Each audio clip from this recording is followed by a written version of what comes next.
हे विघ्नहर्ता, हे प्रथम पूज्य गणेश, आप ही की कृपा से आज मैं अपना कार्य संपन्न करने में सक्षम हुआ, जिससे मैं सभी देवताओं के अस्त्र अपने भीतर समाहित कर उन्हें सुरक्षित कर सका।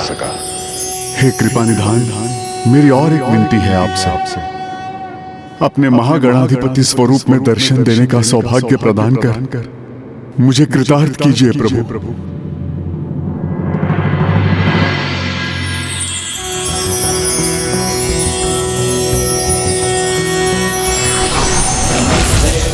रूपाय विष्णुरूपाय ते नमः। नमस्ते रुद्ररूपाय कलिरूपाय ते नमः। विश्वरूप स्वरूपाय नमस्ते ब्रह्मचारिणे। भक्तप्रियाय देवाय नमस्तुभ्यं विनायक। ॐ सिद्धिबुद्धिसहिताय महागणपतये नमः। आज मेरा मान, मेरी प्रतिष्ठा रखने के लिए आपको कोटि कोटि धन्यवाद प्रभु। एक अत्यंत संकट भरी स्थिति में देवताओं के दिव्य अस्त्रों को अनुचित हाथों में जाने से सुरक्षित करने का महत्वपूर्ण दायित्व निभाने के पूर्व आप मेरे नाम का स्मरण करना नहीं भूले। इसलिए मैं भी आपको आशीष देता हूँ कि आप पर कितनी भी विकट स्थिति की छाया क्यों न पड़ जाए, किंतु आप अपना संयम कभी नहीं खोएंगे। और मैं ये भी घोषणा करता हूँ कि आज से जो भी भक्त नेक कार्य करने के पूर्व श्रद्धा भाव से मेरे नाम का उच्चारण करेगा, मैं अपने पंचमुखी रूप में उसके द्वार पर स्थित होकर किसी भी विघ्न को उस द्वार में प्रवेश नहीं करने दूंगा।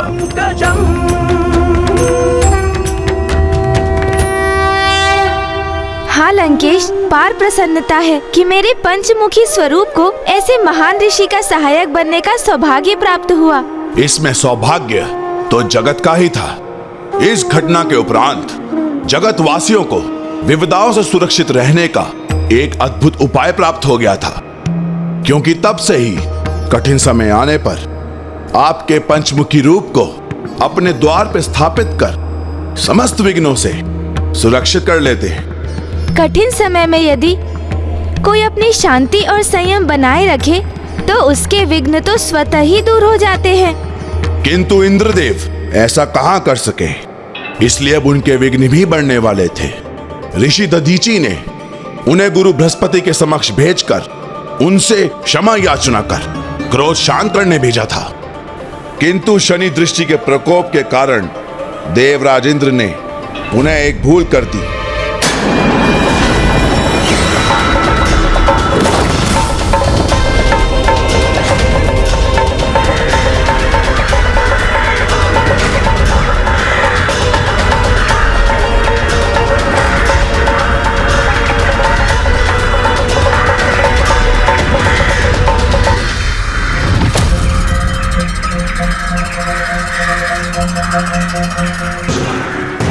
देवराज, हम उचित दिशा की ओर क्यों नहीं बढ़ रहे हैं? स्मरण कीजिए, देवगुरु बृहस्पति का आश्रम तो इस ओर है। इंद्रदेव, आपको आपके वचन के अनुसार देवगुरु बृहस्पति जी का क्रोध शांत कर उनसे क्षमा मांगकर उन्हें वापस लौटाना है।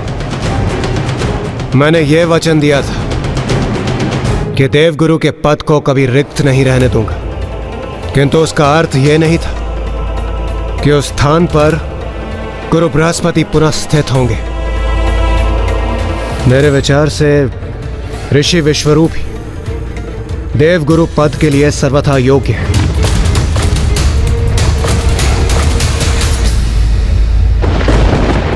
ऋषि विश्वरूप? ऋषि त्वष्टा के पुत्र ऋषि विश्वरूप किसी समय में गुरु असुर के पद पर प्रतिष्ठित थे, किंतु अब असुरों ने उन्हें अपने गुरु असुरों के सम्मान से मुक्त कर दिया था।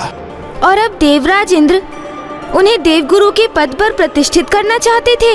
शनि देव की दृष्टि पड़ने पर जो संयम धारण नहीं करता वह सदैव अनुचित निर्णय ही लेता है, क्योंकि देवराज का यह अनुचित निर्णय उनके लिए अत्यंत हानिकारक होने वाला था।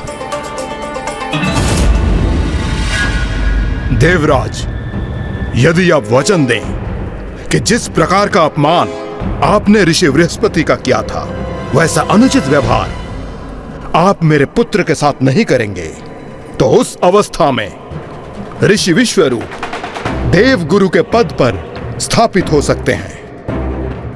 आप निश्चिंत रहिए ऋषिवर। मैं देवराज इंद्र आपको यह वचन देता हूं, आपके पुत्र ऋषि विश्वरूप देवगुरु के स्थान पर प्रतिष्ठित होंगे और हम देवता कभी भी उनका कोई अपमान नहीं करेंगे। किंतु स्मरण रखिएगा, मैं अपने पुत्र का कोई भी अपमान कदापि सहन नहीं करूंगा। ऐसी अवस्था में मेरे क्रोध से भयंकर और विकराल कुछ नहीं होगा, और यदि मेरा क्रोध जागृत हुआ तो कोई शेष नहीं रहेगा।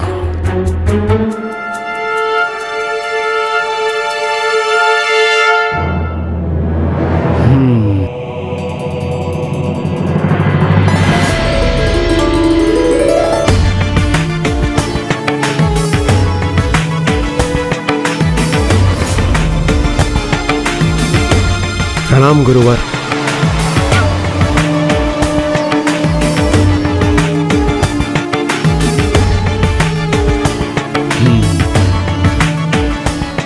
मैं ऋषि त्वष्ट का पुत्र ऋषि विश्वरूप देवगुरु का पद स्वीकार करता हूं और एक शक्ति प्राप्ति यज्ञ के आयोजन से मैं इस नवीन कर्तव्य के निर्वहन का आरंभ करूंगा। इसीलिए आप सभी जाकर यज्ञ की तैयारी कीजिए।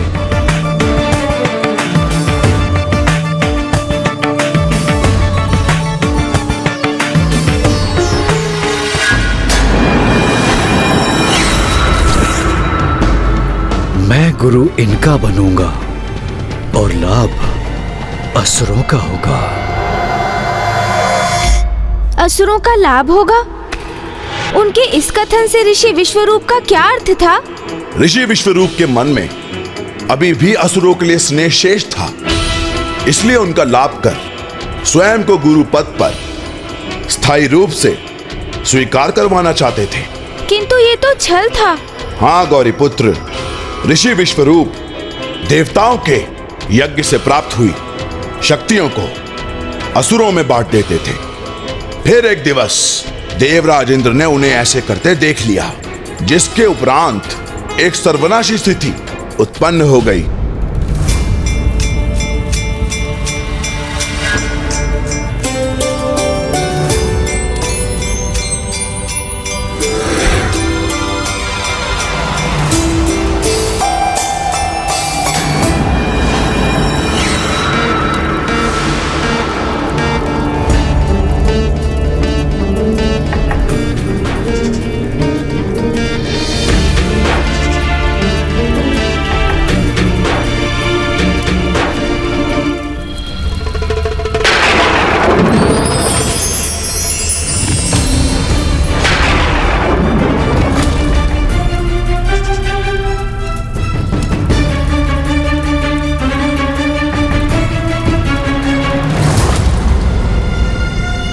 ये गुरुदेव इस यज्ञ कलश को लेकर कहाँ जा रहे हैं? मुझे स्वयं जाकर देखना चाहिए।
ये आज के यज्ञ का फल है।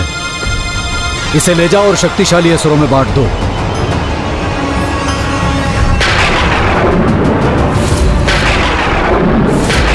इसी प्रकार प्रतिदिन यज्ञ देवता करेंगे और फल असुरों को प्राप्त होगा। भोग देवता चढ़ाएंगे और प्रसाद असुरों को प्राप्त होगा।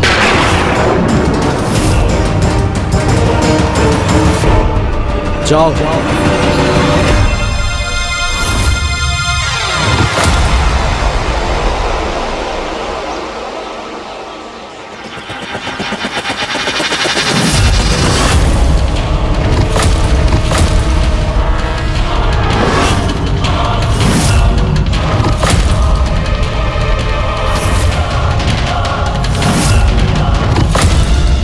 देवराज इंद्र, ये तो अत्यंत क्रोधित प्रतीत हो रहे हैं, अर्थात मेरा भेद खुल गया।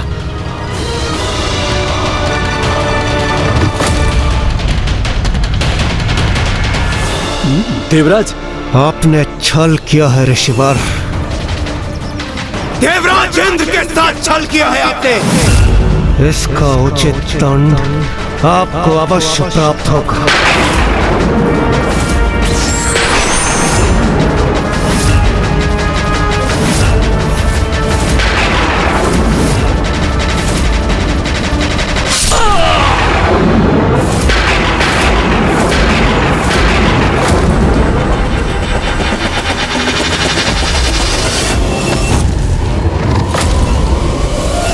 देवराज इंद्र ने आवेश में आकर ऋषि विश्वरूप का वध कर दिया और स्वयं पर ब्रह्म हत्या का दोष ले लिया।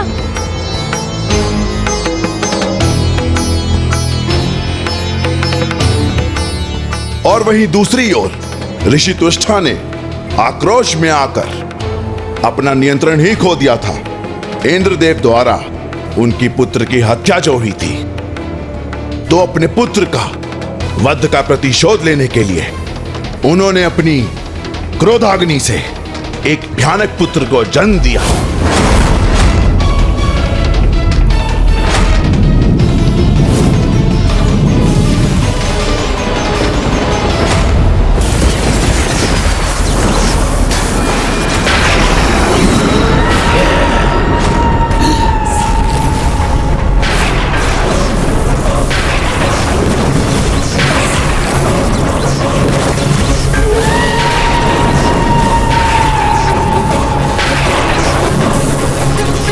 हे महाशक्तिशाली वृत्तासुर, मेरे पुत्र,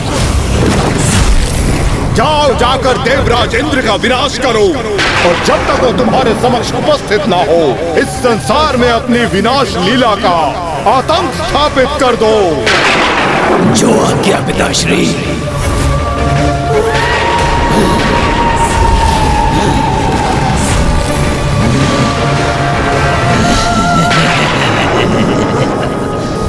देवराज इंद्र, आपको तो मैं अवश्य नष्ट करूंगा, किंतु उसके पूर्व ये पूरी सृष्टि मेरे आतंक से कंपित हो जाएगी।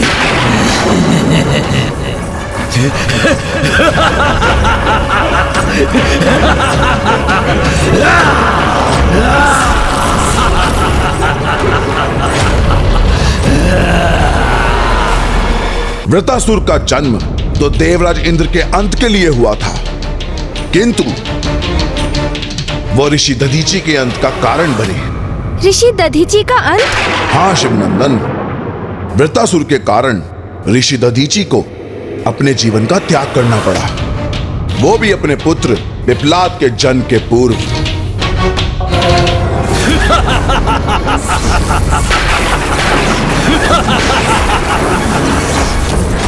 तो मुझे बताइए लंकेश, फिर आगे क्या हुआ?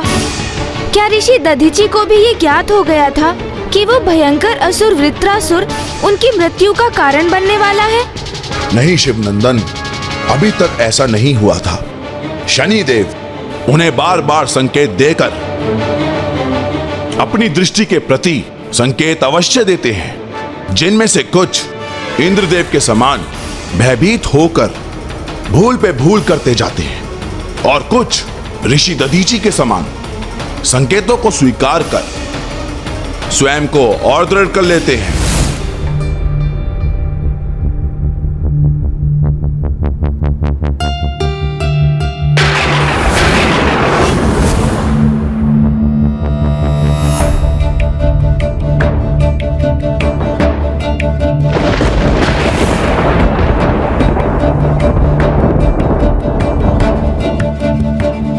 सावधान रहिएगा ऋषवर, मेरी दृष्टि तो अभी तक आप पर ही टिकी है, पीछा कर रही है आपका।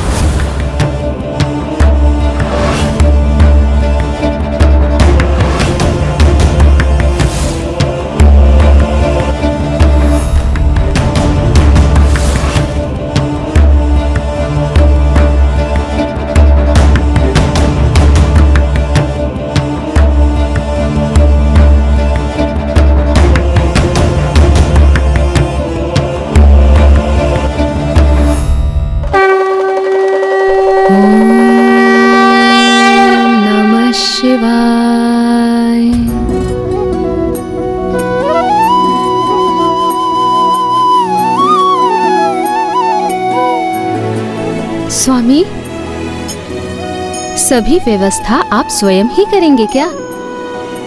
आश्रम को सज्जित करने का कार्य तो आप अपने शिष्यों से भी करवा सकते हैं। देवी, 2-1 दिवसों में स्वयं प्रभु महादेव हमारी संतान बनकर शिशु रूप में हमारे गृह में पधारने वाले हैं। इसलिए उनके सम्मान में अपने गृह को सज्जित करने का सौभाग्य तो मैं स्वयं प्राप्त करूंगा।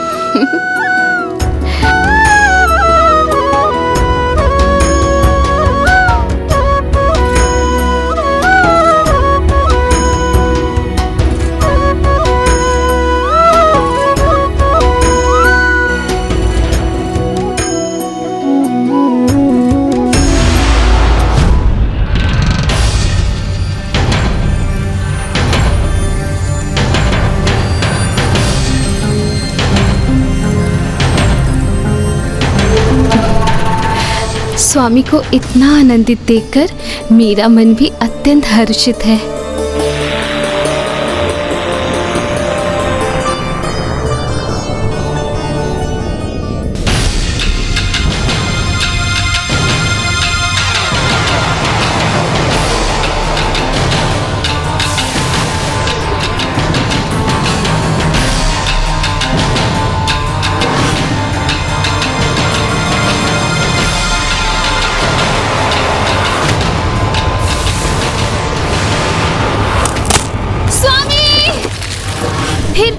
फिर क्या हुआ लंकेश?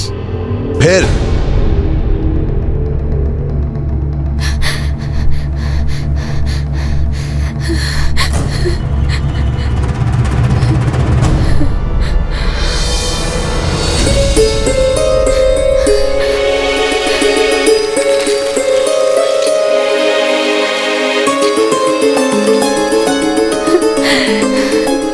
स्वामी, आप कुशल तो है?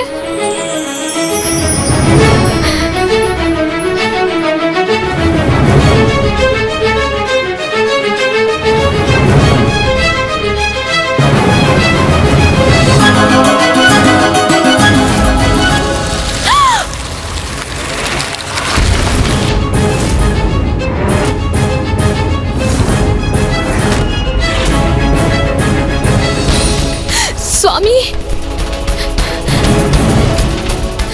ये सब क्या है? कैसे अशुभ संकेत है ये, जो बार बार उत्पन्न होकर ये संदेश दे रहे हैं कि हमारे परिवार पे कोई बहुत बड़ा संकट छाने वाला है। स्वामी, मेरे मन में अनेकों आशंकाएं उत्पन्न हो रही है।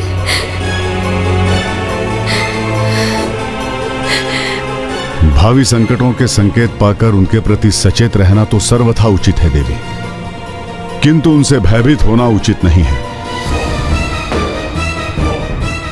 ये चाहे कैसे भी संकट हो, किसी का भी प्रभाव हो, हम एक साथ रहकर ही उनका सामना करेंगे। और मैं पुनः कह रहा हूं, जिस गृह में स्वयं महादेव शिशु के रूप में प्रकट होने वाले हों, वहां तो वैसे भी किसी भय का औचित्य ही नहीं।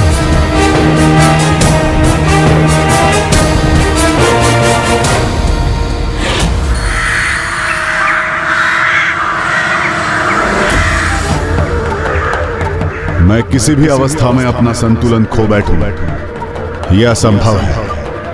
अपनी कथनी को करनी में बदलना अत्यंत कठिन होता है ऋषिवर। बुरी परिस्थिति का सामना होने पर श्रेष्ठ पुरुष भी विचलित होकर सुपथ से भटक जाते हैं। मेरे समक्ष कैसा भी संकट क्यों ना आ जाए, मैं तो अपने मूल स्वभाव पर स्थिर रहकर धर्मोचित कर्म ही करूंगा।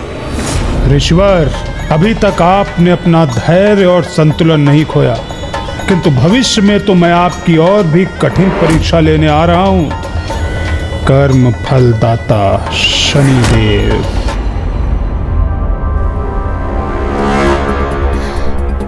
ऋषि दधीचि के समक्ष आने वाले प्रत्येक संकटों का सामना करने के लिए तत्पर थे, पर उन्हें ज्ञात नहीं था कि वह संकट किस रूप में आने वाला है।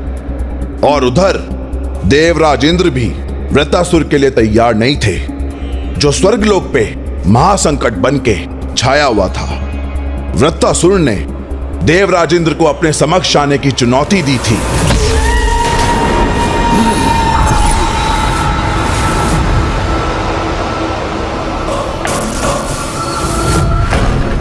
मेरे समक्ष आकर मेरा सामना करो इंद्रदेव, अन्यथा तुम्हारे स्वर्गलोक को मैं अदृश्य कर दूंगा। किंतु देवराज इंद्र में इतना साहस कहां था। वो तो स्वर्गलोक छोड़कर ही भाग गए थे। नहीं, अपनी इस शस्त्रहीन अवस्था में मेरा अथवा अन्य देवताओं का इसके समक्ष जाना उचित नहीं होगा। बस इंद्रदेव, अब मैं तुम्हारे स्वर्गलोक से बाहर आने की प्रतीक्षा नहीं करूंगा। यदि तुम स्वर्गलोक से बाहर नहीं आए तो मैं तुम्हारे स्वर्गलोक को ही मिटा दूंगा।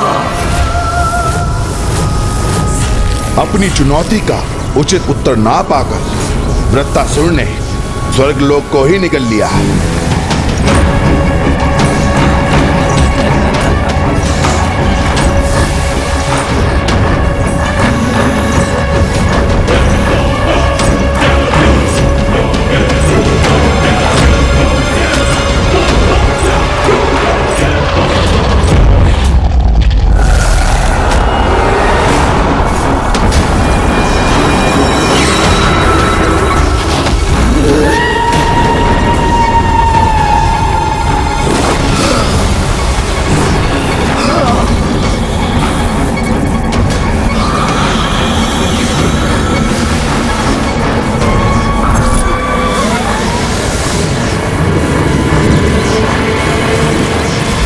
ब्रह्मांड के किसी भी स्थान पर क्यों न छुप जाओ इंद्रदेव, तुम्हें मुझसे कोई भी सुरक्षित नहीं बचा सकता, क्योंकि जिस प्रकार मैंने स्वर्ग लोक को निगला है उसी प्रकार मैं पूरे ब्रह्मांड को निगल जाऊंगा।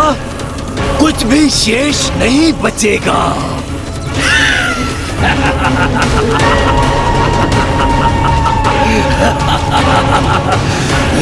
इंद्रदेव,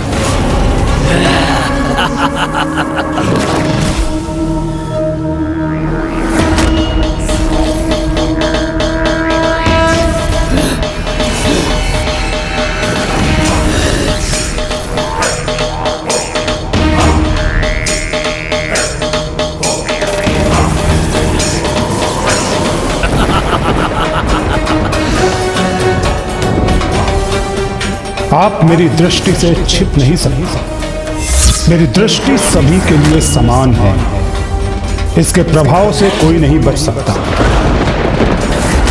बस गुरुदेव, यदि आप देव गुरु हैं तो मैं भी देवराज हूं, और इस प्रकार के शब्द आपके मुख से शोभा नहीं देते।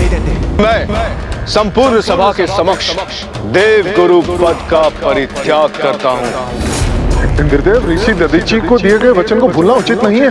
आपको आपके वचन के अनुसार देवगुरु बृहस्पति जी का क्रोध शांत कर उनसे क्षमा मांगकर उन्हें वापस लौटाना है। किंतु उसका अर्थ ये नहीं था कि उस स्थान पर गुरु बृहस्पति पुनः स्थित होंगे। देवराज इंद्र के साथ छल किया है आपने। इसका उचित दंड आपको अवश्य प्राप्त होगा। सत्य है, जब शनि की दृष्टि किसी पर पड़ती है तो उसे संपूर्ण संयम और सूझबूझ के साथ प्रत्येक परिस्थिति का सामना करना चाहिए। किंतु मैंने जो किया वो सर्वथा विपरीत था। मुझे अभी और इसी क्षण सर्वप्रथम अपनी प्रथम भूल को सुधारना चाहिए।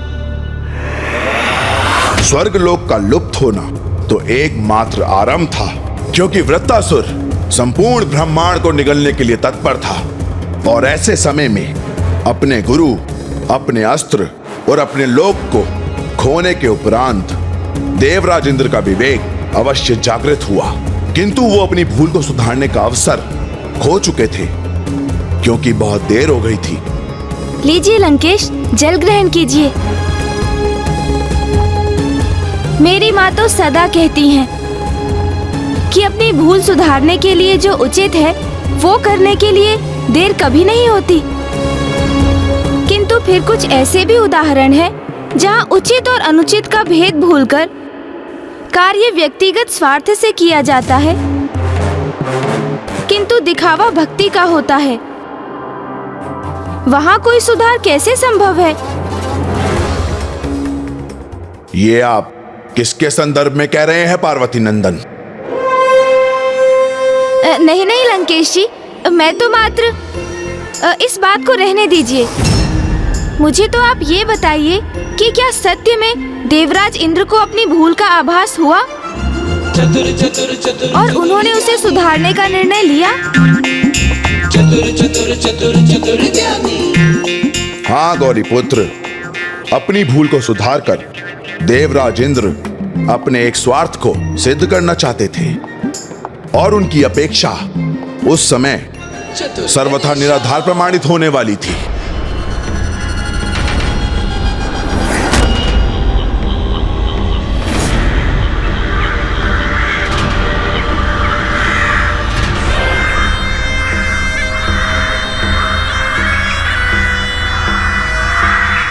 शनिदेव की दृष्टि तो अब भी मेरा पीछा कर रही है। मुझे उनसे विनती करनी चाहिए कि वो मुझे अपनी दृष्टि के प्रकोप से मुक्त कर दे।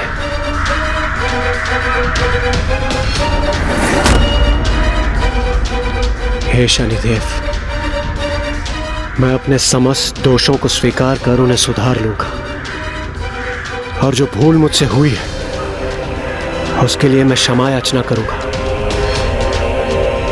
और मैं आशा करता हूं मेरे ऐसा करने से मुझ पर पड़ी आपकी दृष्टि का प्रकोप क्षीण पड़ जाएगा।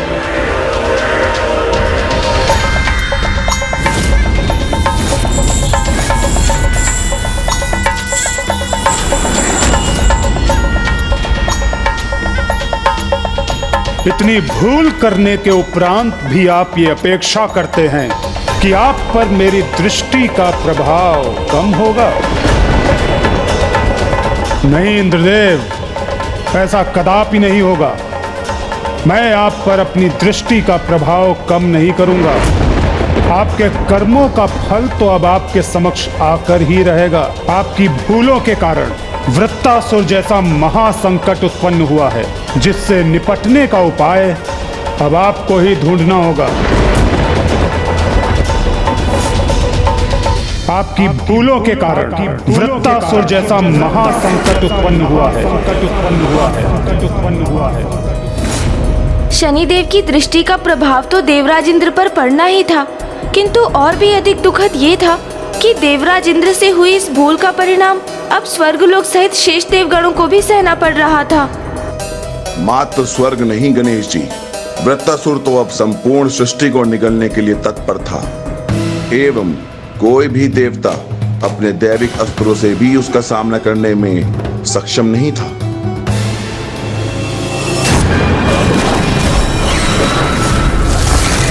वृत्तासुर एक ऐसा संकट बनकर सामने आया जिससे संपूर्ण सृष्टि पर ही संकट आ खड़ा हुआ।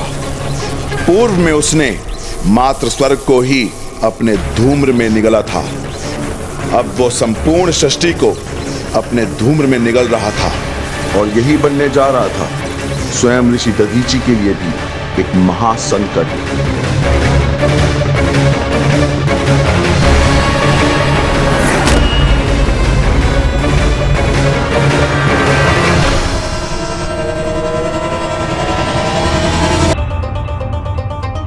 इंद्रदेव को शनि दृष्टि का प्रकोप भुगतना ही था, तभी तो उन्होंने देवगुरु बृहस्पति को उनके पद से निष्कासित कर विश्व रूप जैसे कुटिल और अयोग्य ऋषि को अपना देवगुरु नियुक्त कर लिया। हाँ पार्वती नंदन, इंद्रदेव को अपनी भूल का एहसास हो चुका था और वो इसका पश्चाताप करने ऋषि बृहस्पति के समक्ष पहुंचे और उनकी परिक्रमा करने लगे। गुरु ब्रह्मा गुरु विष्णु गुरुदेवो महेश्वर गुरु साक्षात परब्रह्म तस्मै श्री गुरुवे नमः। गुरु ब्रह्मा गुरु विष्णु गुरुदेवो महेश्वर गुरु साक्षात परब्रह्म तस्मै श्री गुरुवे। देवराज, आपको मेरी प्रदक्षिणा करने की कोई आवश्यकता नहीं है देवराज। नहीं गुरुदेव, मैं आपका दोषी हूं और इसी योग्य हूं। मैंने जो किया वो आप अपने दोषपूर्ण व्यवहार का प्रायश्चित कर रहे हैं, वही मेरे लिए पर्याप्त है। किंतु अभी तो हमें एकमात्र वृत्रासुर को रोकने के उपाय पर अपना ध्यान केंद्रित करना होगा, क्योंकि वो समस्त ब्रह्मांड को विनाश के अंधकार में धकेलने को तत्पर है और वो तब तक नहीं रुकेगा जब तक उसने आपका वध नहीं कर दिया है।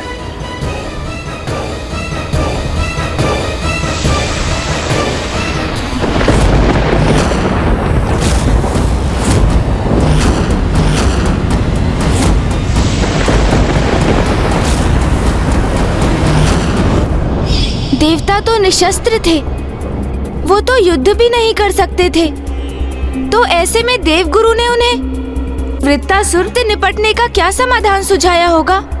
देवगुरु बृहस्पति ही नहीं, इस समस्या का समाधान सुझाने में स्वयं ब्रह्मदेव भी असमर्थ थे। इसलिए ब्रह्मलोक से सभी देवता विष्णुदेव के पास पहुंचे, किंतु वहां नारायण ने एक ऐसा भयानक समाधान सुझाया कि वह सभी देवता स्तब्ध रह गए। वृत्तासुर ऋषि त्वष्टा के क्रोध से उत्पन्न हुआ है। वो ऋषि त्वष्टा जिनके पुत्र विश्वरूप की हत्या आपके हाथों हुई है देवराज। ऋषि के क्रोध से उत्पन्न उस असुर के वध के लिए हमें एक ऋषि की अस्थियों से निर्मित अस्त्र की ही आवश्यकता है, और एक ऐसे अस्त्र के निर्माण के लिए हमें केवल ऋषि दधीची की ही अस्थियों की आवश्यकता होगी, क्योंकि आप सभी के अस्त्र स्वयं के भीतर समाहित करने के पश्चात केवल उन्हीं की अस्थियों में इतना सामर्थ्य है कि वो एक शक्तिशाली अस्त्र का रूप धारण कर उस असुर का वध कर सकते हैं। देवगण, अब आप और विलंब मत कीजिए, शीघ्रता कीजिए और ऋषि दधीची के समीप जाइए, क्योंकि असुर वृत्तासुर ने ब्रह्मांड की परिक्रमा प्रारंभ कर दी, जिसके पूर्ण होते ही संपूर्ण ब्रह्मांड उसके व्रत अर्थात उसके घेरे में आ जाएगा।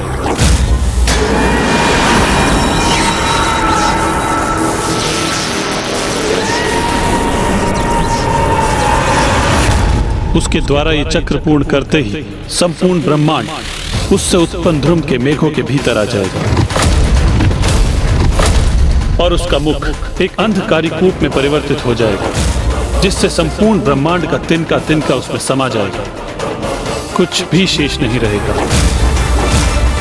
इसलिए ब्रह्मांड की सुरक्षा हेतु आप सभी ऋषि दधीची के समीप जाइए और उनसे उनकी अस्थि दान की याचना कीजिए। ऋषि दधीची की अस्थियों का दान? ऋषि दधीची की अस्थियों का दान, मात्र उससे बने अस्त्र से ही वृत्तासुर का अंत संभव हो सकता था। संपूर्ण ब्रह्मांड संकट में था, ऐसी अवस्था में इंद्रदेव का तनिक भी विलंब करना उचित नहीं था, किंतु क्या वो ऋषि दधीची के सम्मुख जाकर उनसे उनकी अस्थियों का दान मांगने का साहस जुटा सके? लंकेश, धीरज रखिए गौरी पुत्र, मैं आपको संपूर्ण कथा विस्तार से ही तो सुना रहा हूं।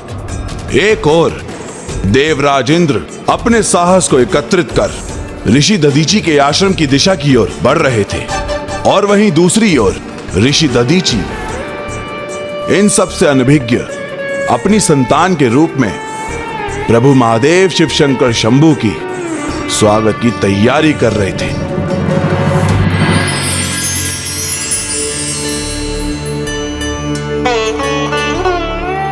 महादेव के आगमन के लिए मैंने अपनी पूरी कुटिया तैयार कर ली है। स्वामी, आपने ये सब अकेले ही कर लिया? भगवान के आगमन की तैयारी है ये। मैं तो इसी विचार से व्याकुल हूँ कि उनके जन्म लेते ही मैं अपने पुत्र को अपने अंग से लगाऊंगा या उन्हें प्रभु मानकर उनके चरण स्पर्श करूंगा। स्वामी, थोड़ा धीरज तो रखिए, क्योंकि बस 1-2 दिवस में ही आपके पुत्र का आगमन होने ही वाला है।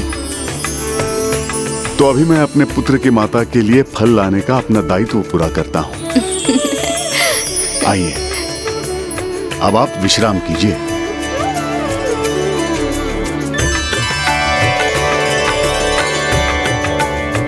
मैं शीघ्र लौट के आऊंगा।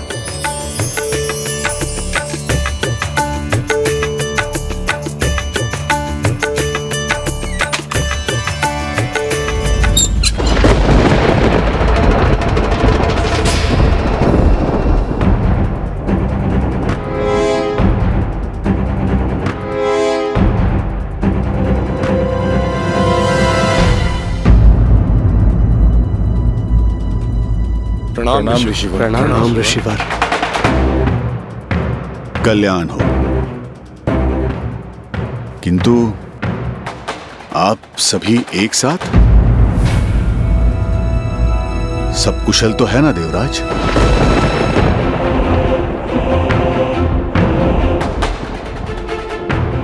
क्या बात है देवराज, आप सभी शांत क्यों हो गए?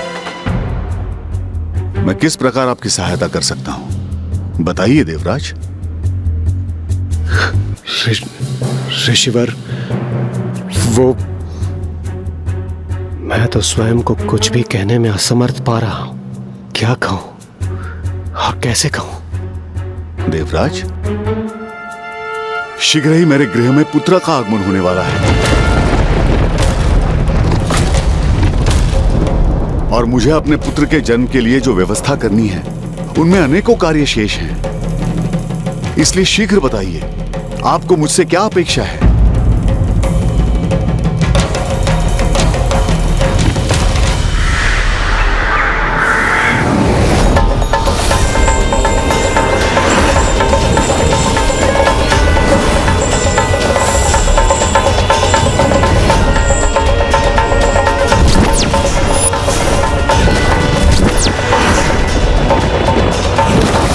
ऋषिवर, अब होगी आपकी वास्तविक परीक्षा।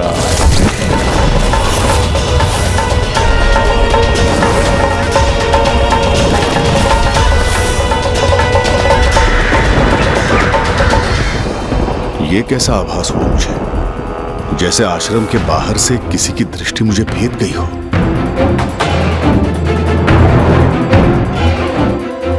ये क्या, देवराज इंद्र के नेत्रों में अचानक ऐसा आतंक का भाव क्यों उत्पन्न हो गया?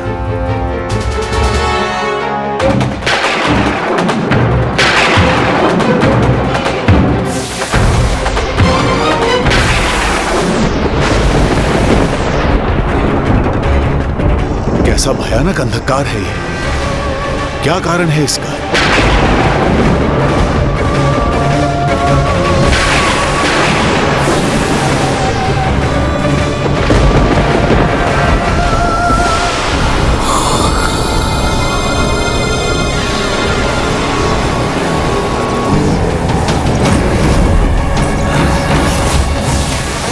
अब मैं शीघ्र ही पूरे ब्रह्मांड को अपने वृत्त से घेर लूंगा।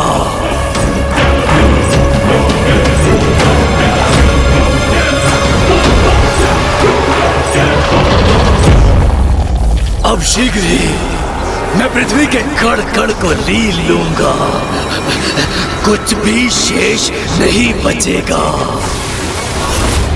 तब पूर्ण होगा देवराज इंद्र से और देवताओं से मेरे पिता का प्रतिशोध।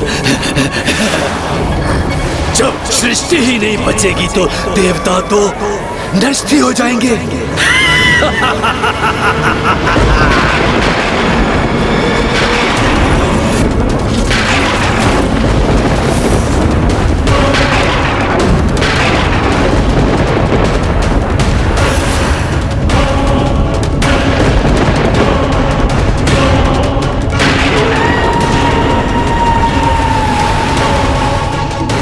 ये कैसे अनिष्टकारी स्याह वर्षा है। अवश्य संसार पर कोई महासंकट छाया है।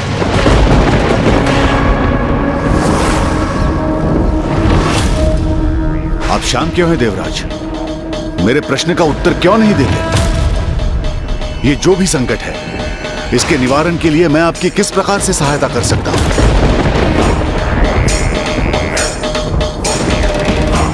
मुझसे क्या चाहिए आपको?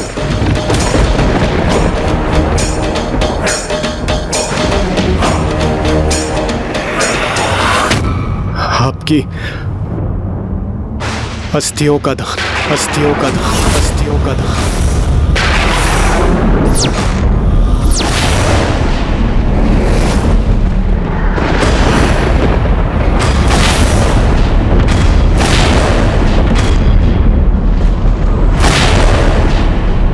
आपने एक पिता के समान अपने हाथों में भरकर मेरे शिवलिंग का ध्यान रखा, जिससे मैं अत्यंत प्रभावित हुआ। इसलिए मैं आपको वरदान देता हूं कि मैं स्वयं आपके पुत्र के रूप में प्रकट होऊंगा। मैं तो इसी विचार से व्याकुल हूं कि उनके जन्म लेते ही मैं अपने पुत्र को अपने अंग से लगाऊंगा या उन्हें प्रभु मानकर उनके चरण स्पर्श करूंगा। आपकी अपार उत्सुकता तो स्पष्ट दिखाई दे रही है, लेकिन थोड़ा धीरज रखिए, क्योंकि बस 1-2 दिवस में ही आपके पुत्र का आगमन होने ही वाला है। इसलिए मैं क्योंकि बस अस्थियों का स्वयं आपके पुत्र के रूप में अस्थियों का दान वाला है।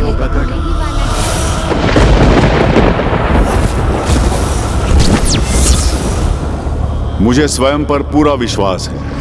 किसी भी स्थिति में मेरा आचरण सदैव शुद्ध ही रहेगा। मैं कभी भी विचलित नहीं हो जाऊंगा। यदि दुर्भाग्य की छाया मुझ पर पड़ भी गई तो भी मैं धर्म पद से दूर नहीं होऊंगा। ये आपके धैर्य की, आपके धर्म परायणता की अंतिम परीक्षा है ऋषिवर। अब देखना ये है कि ऐसे समय में जबकि आप मेरे आराध्य भगवान महादेव के अवतार के पिता बनने वाले हैं, आप अपने जीवन का बलिदान करके धर्म के प्रति अपनी निष्ठा का परिचय दे पाते हैं अथवा नहीं।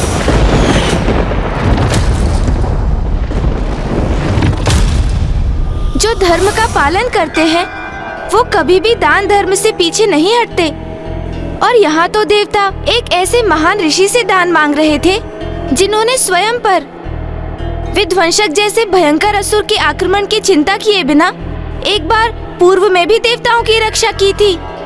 इसलिए मुझे विश्वास है इस बार भी ऋषि दधीची ने निसंकोच देवताओं की याचना अवश्य स्वीकार की होगी। नहीं गणेश जी, ऋषि दधीची को यह अधिकार भी तो नहीं था कि वे प्रसव पीड़ा से गुजर रही अपनी पत्नी को इसी हाल में छोड़कर निकल पड़े। उनके तो एक समक्ष समूची सृष्टि थी, जिसका एक छोटा सा भाग उनका परिवार था, तो दूसरी ओर उनका परिवार जिसमें व्यक्ति की प्रत्यक्ष सृष्टि बसती है। मुझे ज्ञात है ऋषिवर, जो दान मैं आपसे मांग रहा हूं वो समस्त दानों से परे, वो भी उस समय जब आप स्वयं पिता बनने वाले हैं।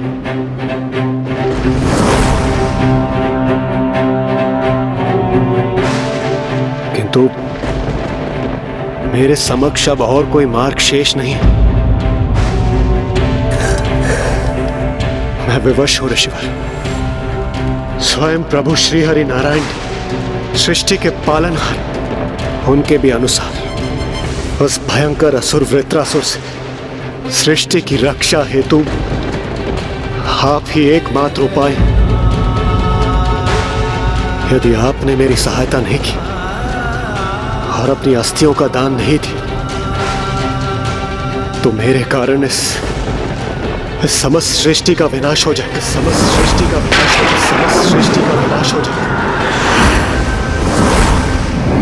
इंद्रदेव की याचना ने ऋषिवर के समक्ष एक गंभीर संकट खड़ा कर दिया था, जिसके बाद उन्होंने ना हाँ कहा और ना ही ना, और वहां इंद्रदेव की याचना का कोई उत्तर दिए बिना अपनी कुटिया में चले गए। इंद्रदेव की याचना ने ऋषिवर के समक्ष एक गंभीर संकट खड़ा कर दिया था, अंततः आप भी विचलित हो गए ऋषिवर, किंतु दान तो ऋषि का धर्म होता है। ऋषि के द्वारा दान मांगे जाने पर उन्हें दान दिया जाना चाहिए। तो विशेष परिस्थितियों में यदि किसी ऋषि से कोई दान मांगे तो ऋषि को भी अपना धर्म अवश्य निभाना चाहिए। किंतु ऋषिवर, यहाँ तो आपने देवराज इंद्र को अपनी अस्वीकृति व्यक्त कर दी, अर्थात आप भी धर्म के पथ से विमुख हो गए।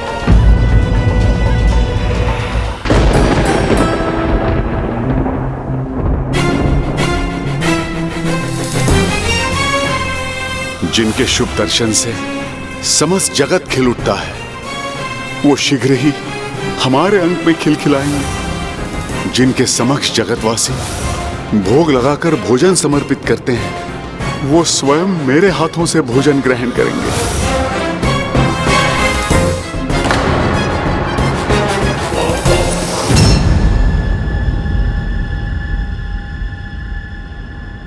स्वामी, आप आ गए।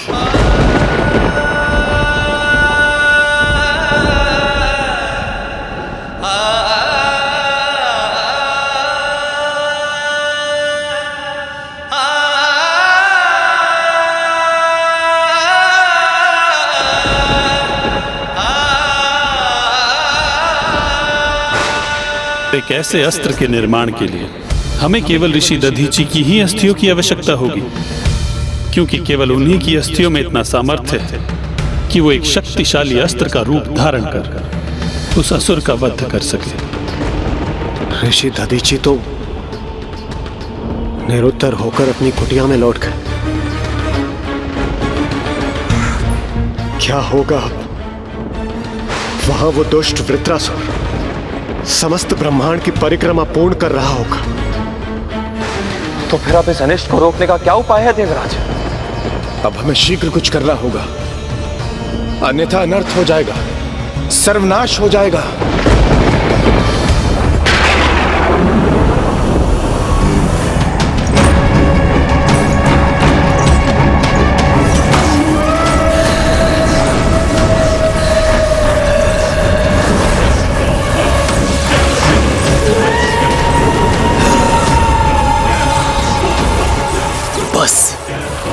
अब इस वृत्त के पूर्ण होने की ही देर है, फिर कोई सृष्टि की रक्षा नहीं कर सकेगा। समस्त संसार को निगल जाऊंगा मैं।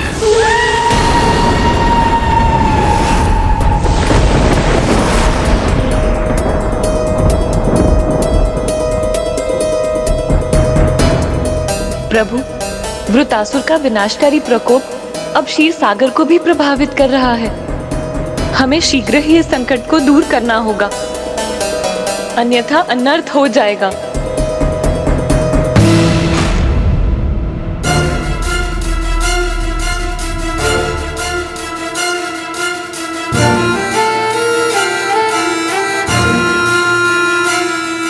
ये कैसा अशुभ संकेत है? ये आपकी कैसी लीला है स्वामी?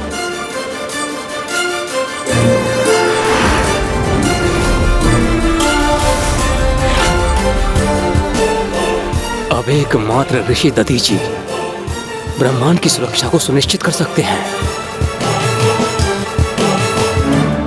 क्या हुआ स्वामी? आप इतने व्याकुल क्यों हैं? मैं आपसे एक अनुमति प्राप्त करना चाहता हूँ। मुझसे कैसी अनुमति चाहिए आपको? अर्धांगिनी की अनुमति ही किसी भी कार्य में उसके पति की सफलता का आधार बनती है। इसीलिए यदि पति को शिक्षा के हेतु किसी अन्य नगर या ग्राम जाना हो, तपस्या के लिए किसी दूरस्थ स्थान की यात्रा करनी हो, तो सदैव पत्नी की अनुमति से ही पति को ऐसा करना चाहिए।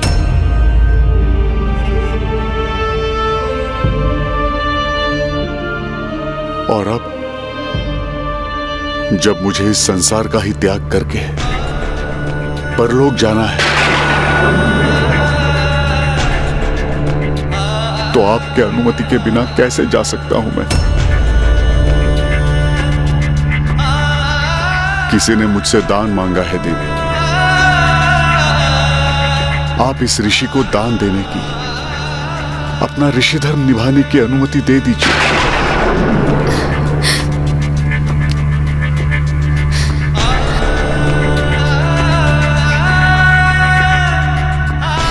आप अपने प्राण दान करने के लिए तत्पर हैं और मुझसे, अपनी अर्धांगिनी से, अपनी भावी संतान की माता से ये अपेक्षा कर रहे हैं मैं आपको अपने प्राण त्याग करने के लिए अनुमति दे दूं? ये विचलित होने का अवसर नहीं है देवी। मुझे अपना धर्म निभाना ही होगा। किंतु ये कैसा धर्म है जो आपको मुझसे सदा के लिए दूर कर देगा? आप और मैं, अर्थात हम क्या हैं देवी? ये कैसा प्रश्न है स्वामी? आप, मैं और हमारी होने वाली संतान, हम एक परिवार हैं। और हमारा परिवार कहाँ सुरक्षित रह सकता है? परिवार की सुरक्षा का आधार तो एक सुरक्षित समाज ही तो होता है ना स्वामी? और समाज कहाँ सुरक्षित रहता है? एक सुरक्षित संसार में स्वामी, और कहाँ? किंतु आप मुझसे ऐसे प्रश्न क्यों कर रहे हैं? इसीलिए देवी, क्योंकि हमारा संसार, हमारी सृष्टि, हमारा ब्रह्मांड संकट में, अर्थात हमारा परिवार संकट में है देवी। और इस महासंकट से हमारे संसार को मेरी अस्थियां ही मुक्त कर सकती हैं।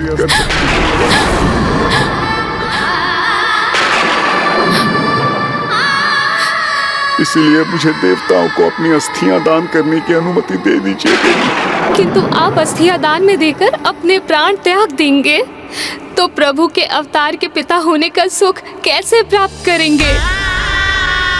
और मैं स्वामी, मैं आपके बिना कैसे रह सकूंगी?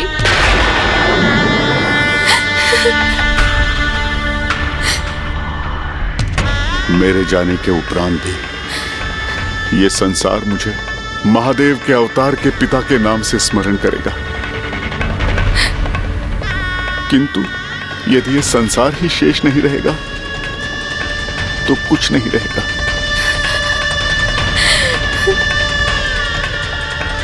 ये परिवार भी नहीं देवी। इसीलिए अब विलंब मत कीजिए, मुझे शीघ्र ही अनुमति दे दीजिए।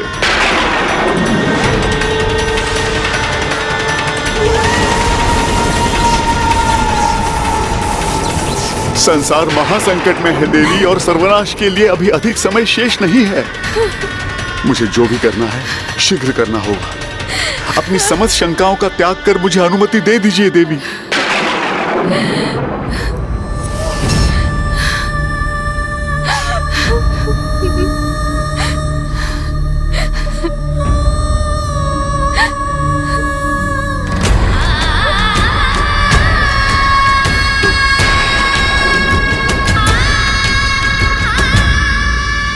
इस अनुमति के लिए आपका कोटि कोटि धन्यवाद। किंतु मुझसे भी अधिक त्याग तो आपका है। आज जगत की रक्षा में आप उतनी ही भागीदार होंगी जितना मैं हूं।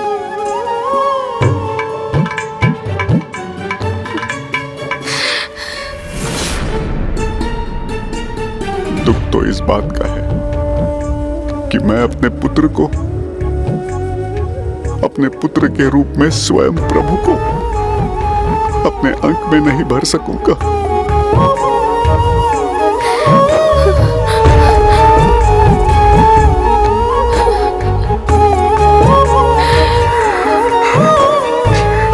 अपनी संतान का स्पर्श करने में असमर्थ रहूंगा। मुझे तो उसे एक दृष्टि देखने का सौभाग्य भी प्राप्त न हो सकेगा।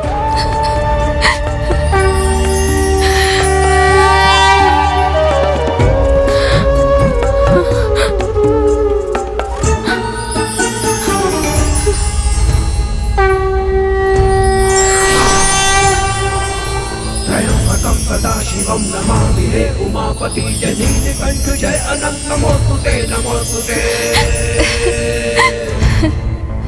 हो भोलेनाथ भक्त के हो कष्ट से निवारते, ये सृष्टि सारी संकटों से शिव ही है उबारते।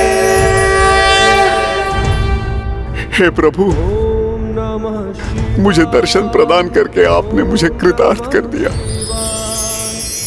अब मैं पूर्ण आनंद की अवस्था में अपने प्राण त्यागने के लिए प्रस्तुत हो सकता हूँ।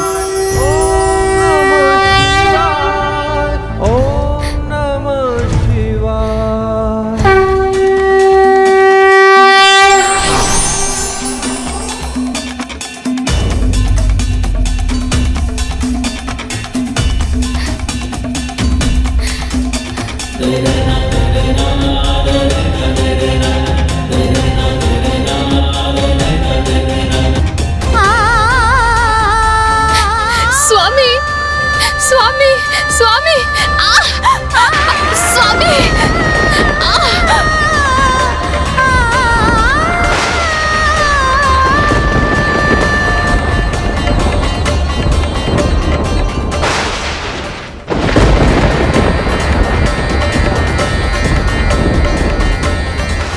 आश्चर्य, ऋषि दधीचि तो पुनः अपनी कुटिया से बाहर निकल आए, किंतु अब क्या करेंगे वो? स्वामी स्वामी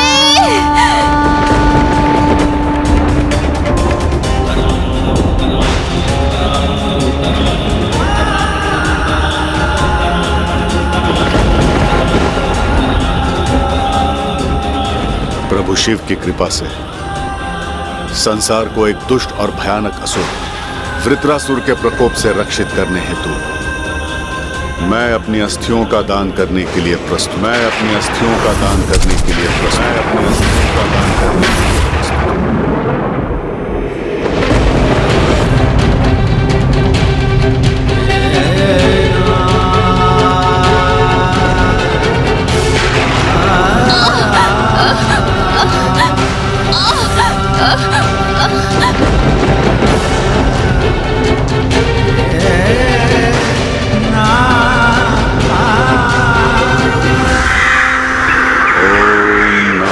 शिवाय। ओम नमः शिवाय। ओम नमः शिवाय। ओम नमः शिवाय। ओम नमः शिवाय।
ऋषि दधीचि ने इस महात्याग का निर्णय लेकर तो मुझे भी अचंभित कर दिया।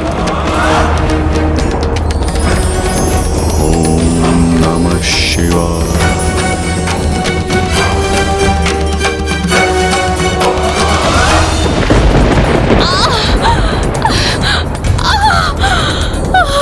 ना ये सूर्य, ना ये चंद्रमा, ना ही ये धरती, सब नष्ट हो जाएंगे। मैं सबको निगल जाऊंगा।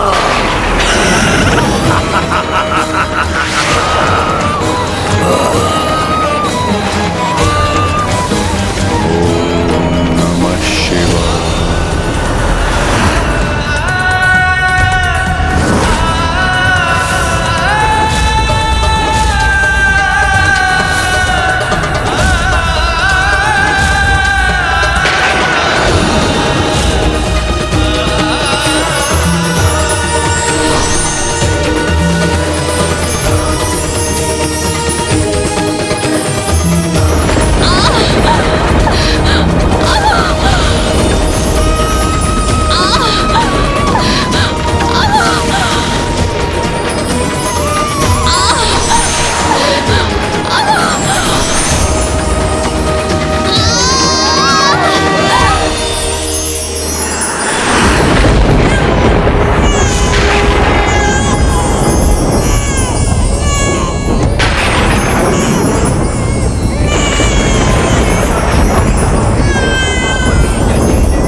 के विष्णु त्रस्त चतुर्वा कदीज पुत्र बन प्रभु ने मृत्यु के जनोया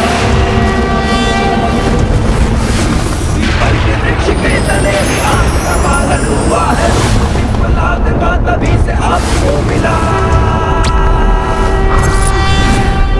ओम नमः शिवाय ओम नमः शिवाय ओम नमः शिवाय ओम नमः शिवाय। ये प्रभु की कैसी लीला थी, कैसी विडंबना थी ये लंकेश, कि एक और तो पिता ऋषि दधीची ने अपने प्राणों का दान दिया और दूसरी ओर उनके पुत्र के रूप में स्वयं महादेव के रूप में जन्म लिया। लंकेश, माता सुवर्चा के हृदय में क्या बीत रही होगी। दुख और सुख दोनों एक साथ आने पर जिस विडंबना का सामना वो कर रही होंगी, उसका तो अनुमान लगाना भी कठिन है। वो तो ये भी समझने में असमर्थ होंगी कि वो अपने पति, अपने स्वामी के गमन पर रुदन करे अथवा महादेव को पुत्र रूप में पाने का आनंद मनाए। लंकेश जी, जल ग्रहण कीजिए। उनका फिर क्या हुआ लंकेश? देवी सुवर्चा अपने स्वामी के वियोग में जैसे तंद्रा में चली गई थी। उनकी चेतना जड़ हो गई थी। किसी भी घटना का अब जैसे उन पर कोई प्रभाव ही नहीं पड़ रहा था। किंतु पूरे जग को प्रकाश देने वाले महादेव के नन्हे अवतार की किलकारियों ने उनका ध्यान खींच ही लिया। मेरे पुत्र, मेरे प्रभु, मेरे पुत्र, मेरे प्रभु, मेरे पुत्र। मैंने कहा था ना, जिनके दर्शन से सारा संसार खिलखिलाता है, शीघ्र ही वो हमारे अंत में खिलखिलाएंगे। जैसा मैंने कहा था वैसा ही हुआ ना। तो अब तो मुझे जगत कल्याण के लिए अस्थिदान की अनुमति दे दीजिए। स्वामी, स्वामी, रुकिए, अपने प्रभु को छोड़ के कहाँ जा रहे हैं आप? स्वामी, स्वामी, स्वामी, स्वामी, स्वामी, स्वामी, आप कहाँ चले गए स्वामी?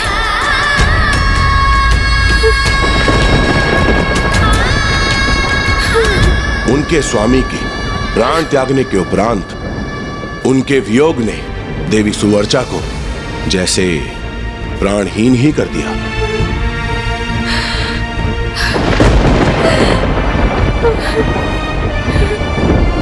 स्वामी, इस महासंकट से हमारे संसार को मेरी अस्थियां ही मुक्त कर सकती हैं। इसलिए मुझे देवताओं को अपनी अस्थियां दान करने की अनुमति दे दीजिए देवी।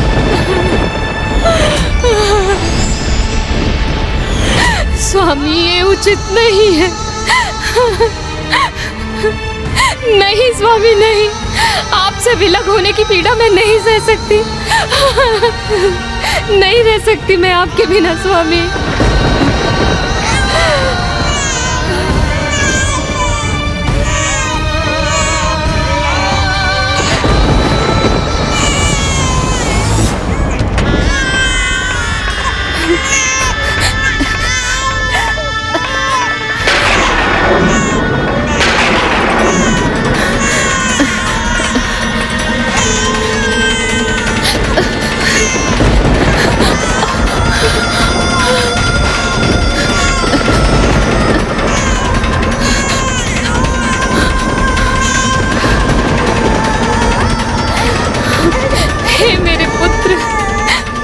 करूं?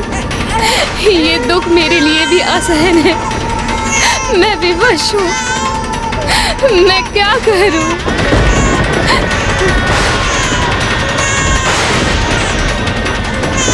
हे पीपल वृक्ष, मेरी सहायता करिए।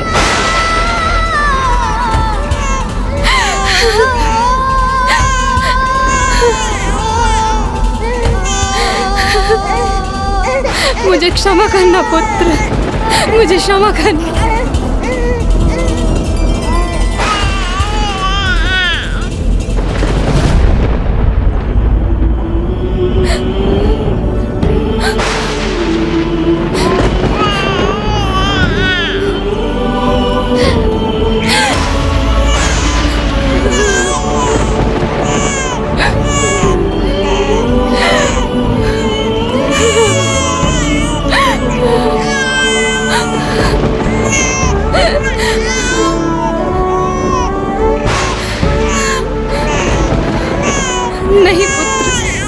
अब मैं नहीं रुक सकती।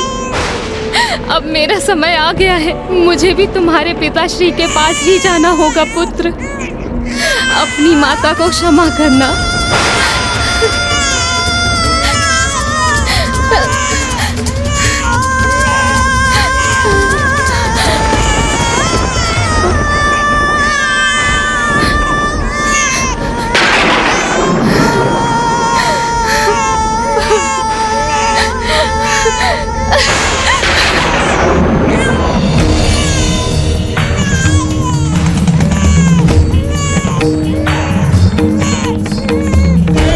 इस परिवार पर शनिदेव की ऐसी दृष्टि पड़ी कि एक नन्हा शिशु अपने माता पिता को खोकर संसार में अकेला रह गया।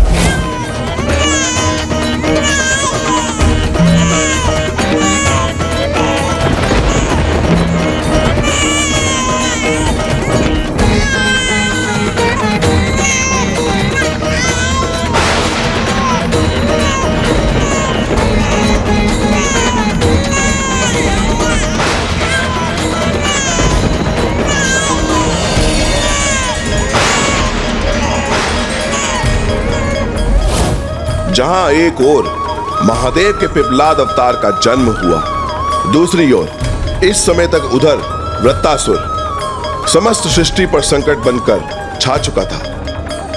वृत्तासुर जो अपनी परिक्रमा पूर्ण कर चुका था और अपने बनाए व्रत में सबको घेर चुका था और समस्त लोकों को निगलने जा रहा था। अर्थात उसकी विनाश लीला के कारण अब त्रिलोक भी विनाश के निकट था।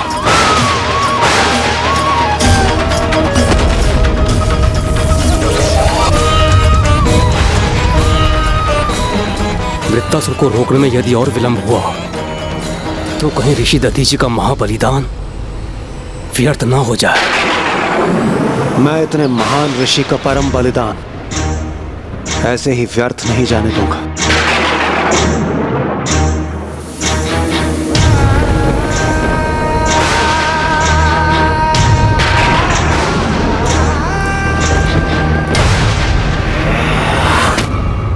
ये परिवर्तन, ये अंधकार जो सर्वत्र फैल रहा है, इसे कैसे रोकेंगे हम?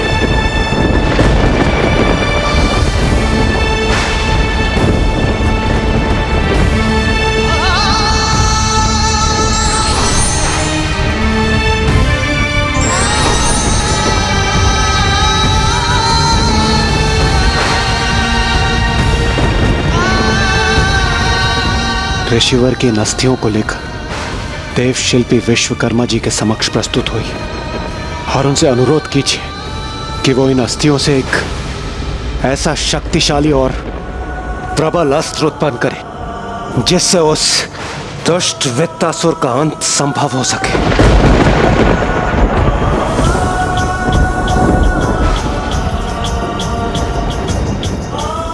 जाइए सूर्यदेव, शीघ्र प्रस्थान कीजिए। इस अवधि में मैं उस दुष्ट वृत्तासुर को और आतंक मचाने से रोकने का प्रयास करता हूं। नहीं देवगण, आप में से कोई भी मेरे साथ नहीं चलेगा। आप सभी सूर्यदेव के साथ देवशिल्पी विश्वकर्मा जी के समक्ष प्रस्तुत हो। मेरे कारण उत्पन्न हुए उस शक्तिशाली दुष्ट वृत्तासुर को रोकने में अब मुझे किसी अन्य का, किसी भी प्रकार का कोई भी बलिदान स्वीकार नहीं है। इसलिए अब मैं स्वयं उस दुष्ट का सामना करूंगा।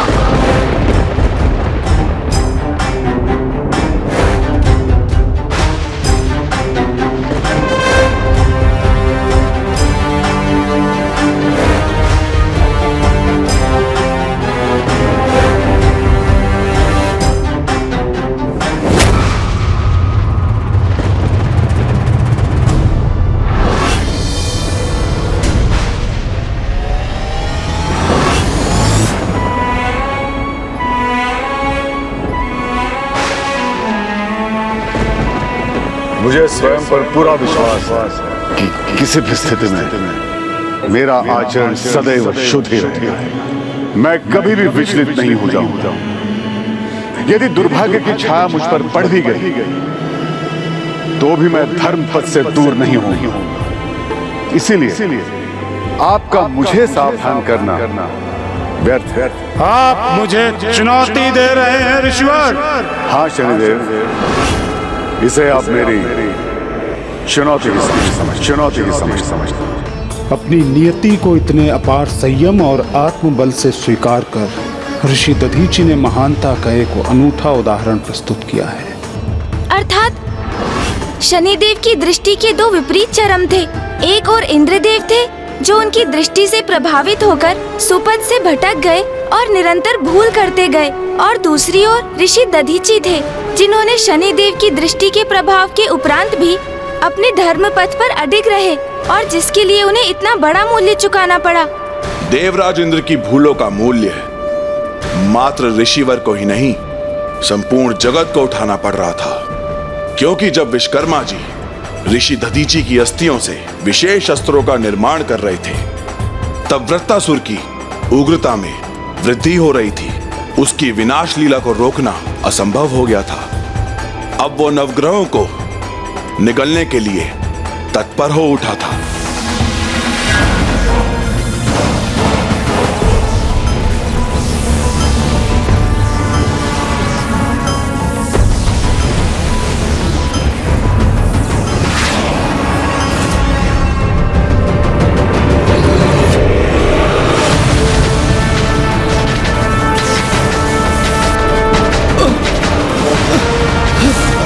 चंद्रदेव, चंद्रदेव,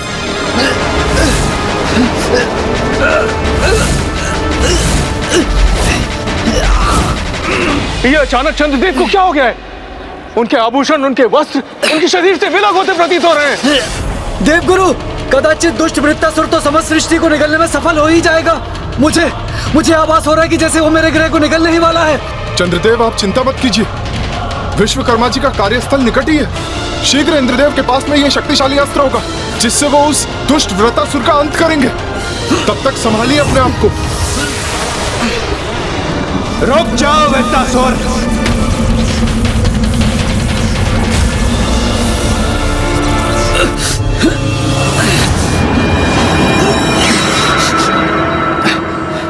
ये क्या हुआ?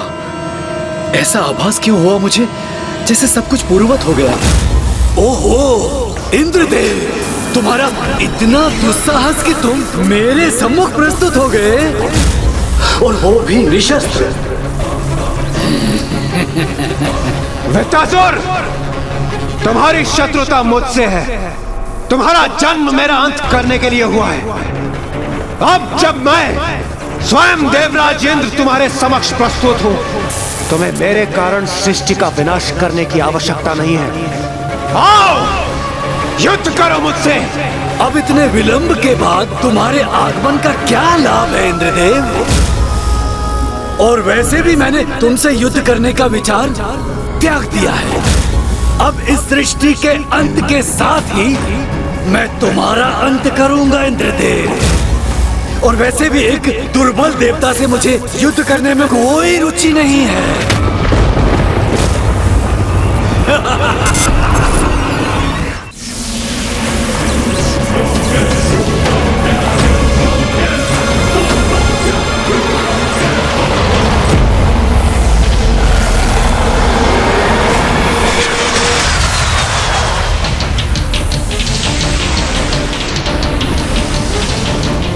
तुम्हारे इन धूम्र मेघों को मेरे मेघों का जल अपने साथ बहा ले जाएगा।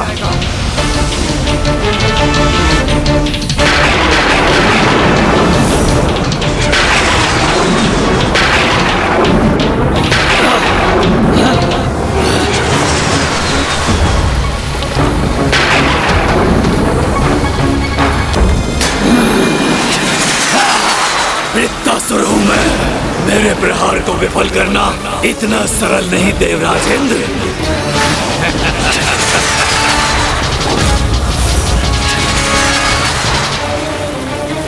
इसने तो मेरे छल को वश में परिवर्तित कर दिया।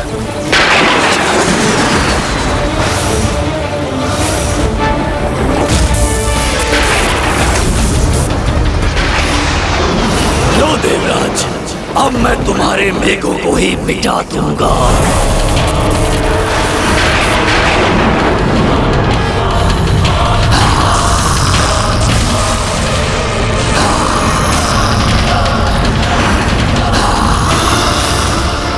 अब तो एकमात्र ऋषि दधीचि की अस्थियों से निर्मित उस विशेष अस्त्र की आस है मुझे,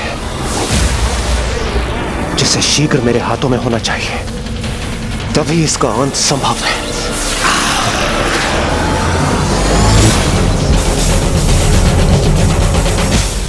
इस अस्त्र के निर्माण हेतु इन अस्थियों का पिघलना अत्यंत आवश्यक है, किंतु यह कार्य इतना आसान नहीं है, क्योंकि कदाचित हम सभी देवताओं का समुचित तेज भी ऋषि दधीचि के अस्थियों को पिघलाने के लिए पर्याप्त नहीं है। अतः हमें अपनी संपूर्ण शक्ति का प्रयोग करना होगा, तभी ऋषि दधीचि का इतना बड़ा बलिदान सार्थक सिद्ध हो सकेगा।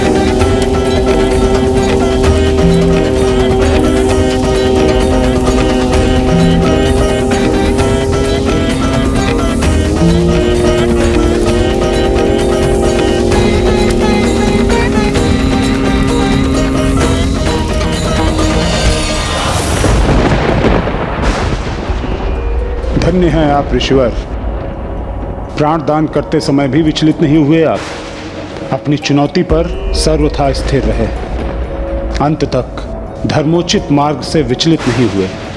आपके इस महान त्याग ने मुझे अत्यंत प्रभावित कर दिया।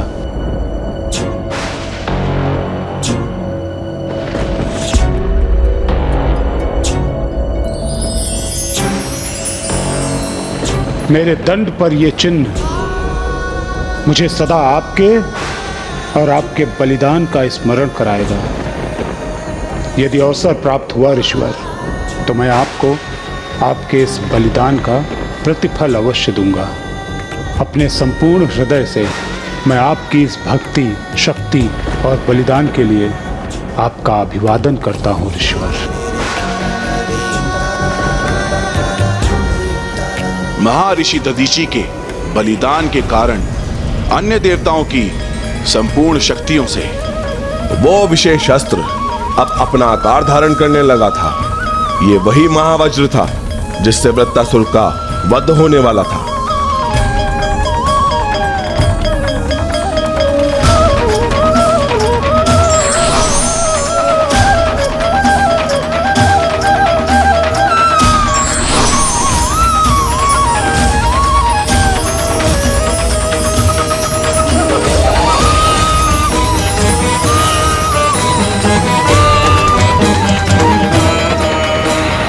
वृत्रासुर, मैं तुम्हें अंतिम चेतावनी दे रहा हूं। अब मैं तुम्हें किसी और को किसी भी प्रकार की क्षति नहीं पहुंचाने दूंगा। तुम जैसे दुर्बल निशस्त्र देवता क्या करेंगे मेरा? वृत्रासुर हूं मैं, महाशक्तिशाली। मैं चाहूं तो तुम्हें नष्ट कर सकता हूं, लेकिन तुम वृत्रासुर को नष्ट करने में असमर्थ हो।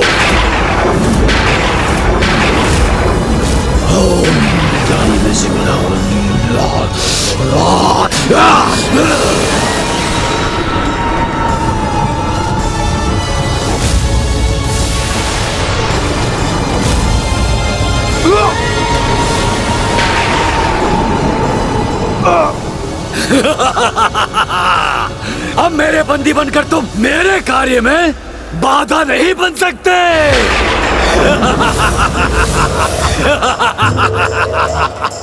अब तुम स्वयं अपने नेत्रों से संपूर्ण सृष्टि का अंत होते हुए देखो। और पछताओ। आभास करो तुमने किससे शत्रुता मोल ली है। अब अंत में तुम भी मेरे उदर में समा जाओ।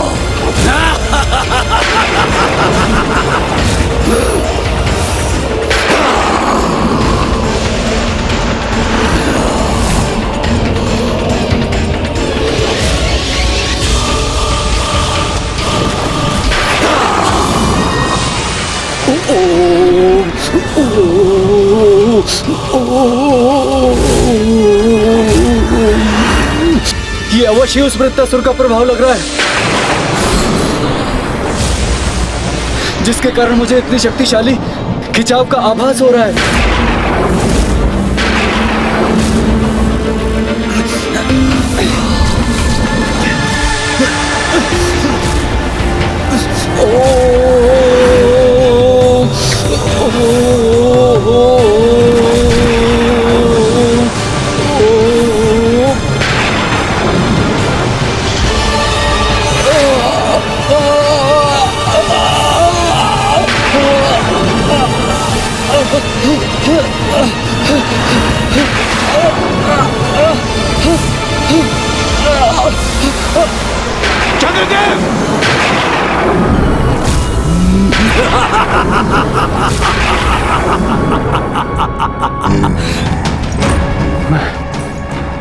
मैं चंद्रदेव की रक्षा नहीं कर पाया। हाँ इंद्रदेव, तुम कुछ नहीं कर सकते।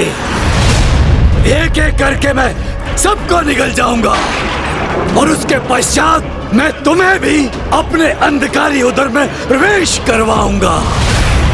देखो तुम स्वयं अपने नेत्रों से देखो कि तुम्हारी करनी का क्या फल है।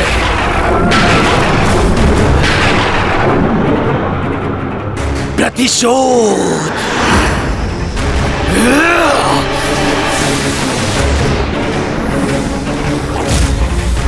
जब भी सृष्टि पर प्रभु के किसी भी भक्त पर कोई संकट आता है तो प्रभु महादेव स्वयं उसकी सहायता के लिए वचनबद्ध हो जाते हैं। किंतु ऐसे समय में जब उनका अवतार ही स्वयं अपनी मां अपने पिता के लिए विलाप कर रहा था, कोई उसके निकट नहीं था। अर्थात मेरे प्रभु महादेव शिव शंकर शंभु एक शिशु के रूप में निपुण अकेले ही रह गए।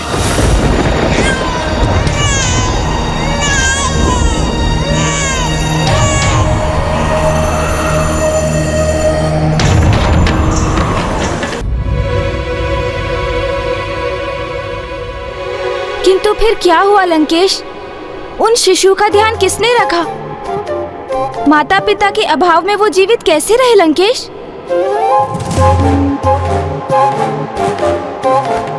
जब संतान रुदन करता है तो मां कहीं भी हो, अपने संतान के रुदन से उसकी पुकार सुनाई दे ही जाती है। किंतु उनकी पुकार किसने सुनी? आप ही ने अभी कहा था कि उनकी माता उन्हें सदा के लिए छोड़कर चली गई थी। फिर वो प्रभु के शिशु रूप की पुकार कैसे सुन सकती थी? अपने बालक के पास लौटकर कैसे आ सकती थी वो?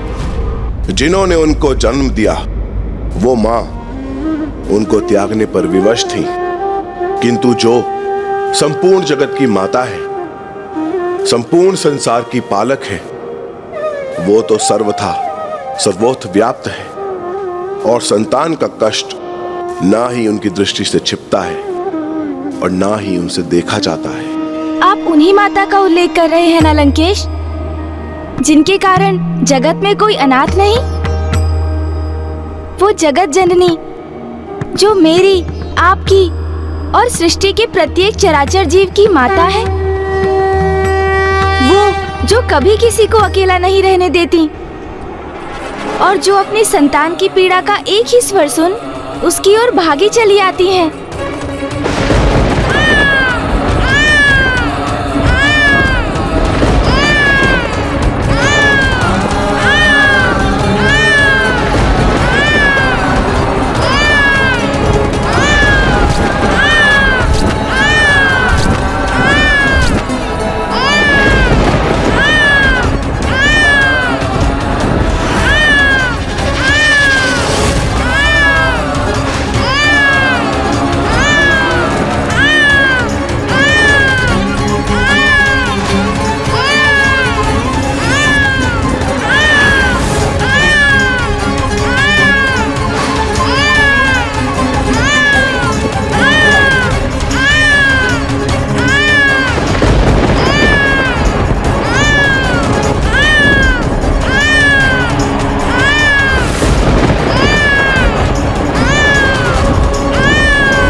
नित्यानंद करी वराभय करी सौंदर्य रत्ना करी निर्धूताखिल घोर पावन करी प्रत्यक्ष माहेश्वरी प्राणेयाचल वंश पावन करी काशीपुराधीश्वरी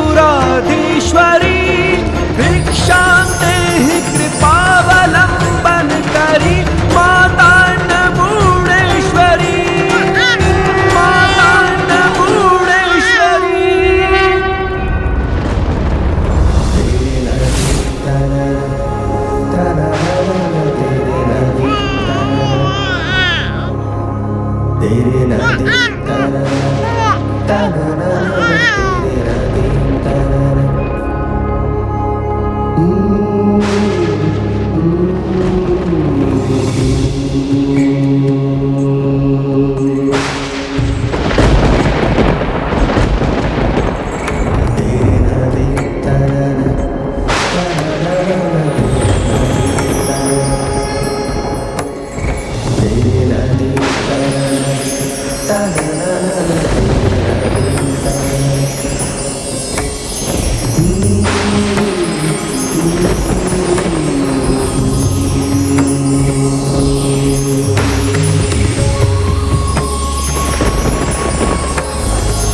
आप जो स्वयं भ्राता श्री हरि नारायण के प्रति रूप हैं, हे महान पीपल वृक्ष, इस शिशु की माता देवी सुवर्चना ने एक बहुत बड़ा दान किया है। इसे आपकी छत्र छाया में त्याग कर आपको इसके पालन पोषण का दायित्व सौंपा है। इसीलिए आज से आप ही इसके पिता बनकर इसकी रक्षा करेंगे।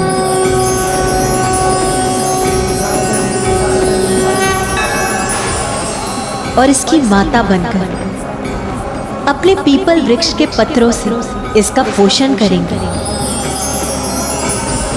जिसके लिए मैंने आपके पत्रों को पौष्टिक तत्वों से परिपूर्ण कर दिया है। आपने जो उत्तरदायित्व मुझे दिया है, मैं उसे अवश्य पूर्ण करूंगा।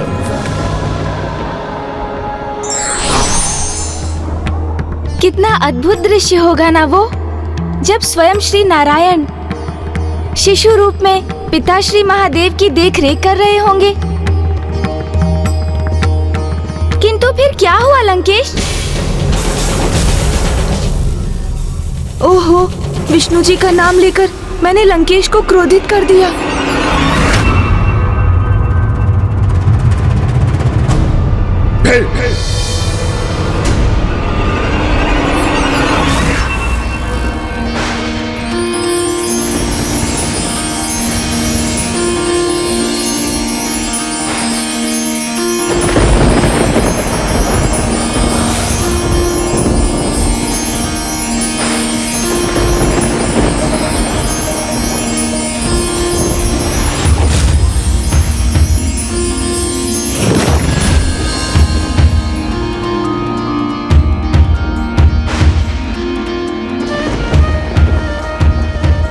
तुम अनाथ नहीं हो पुत्र, स्वयं जगत के पालनहार भ्राता श्री हरि नारायण पीपल वृक्ष के रूप तुम्हारा ध्यान रखेंगे पुत्र, और पीपल वृक्ष के पत्रों से पोषण प्राप्त कर तुम्हारा विकास होगा,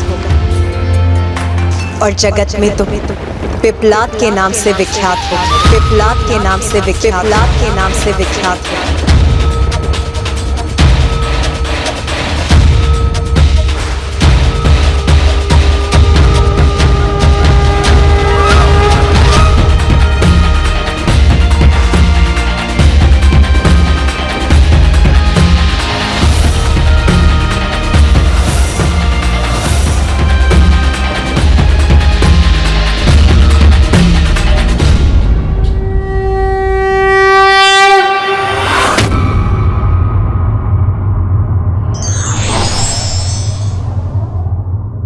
व्यक्ति अपने भाग्य और दुर्भाग्य के भंवर में सदा फंसता रहता है, किंतु अंत में उन्हें तारने वाले भी वही पालनहार ईश्वर ही होते हैं।